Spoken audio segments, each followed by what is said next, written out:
Hello everyone and welcome to my YouTube channel. Today we are going to discuss how to remove sound on TikTok videos after posting, which means if you have recently uploaded a video on TikTok and after that you want to remove that sound from TikTok video.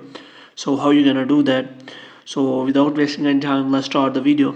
So first of all, I will tell you how you can upload a video, and after that you can simply edit a video or sound. And here what you have to do, you have to simply select a video timer, and after that you can simply record the video. And after recording the video, you can simply select add sound here.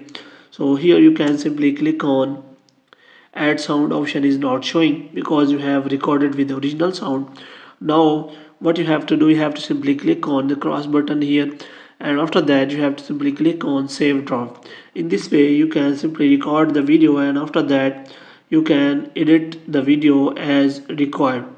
As you can see, I have recorded that video, and after recording I have tried to add new sound. And after sound you can simply upload the video. If it doesn't work, then you can also go back and save it to draft, which I have already saved. As you can see, this video has a sound. Now if you want to remove that sound, you can simply remove that sound without any problem. So in this way you can simply remove any sound from the TikTok videos without after posting. So hope you have liked this video. If you get more videos like these, you can subscribe our channel.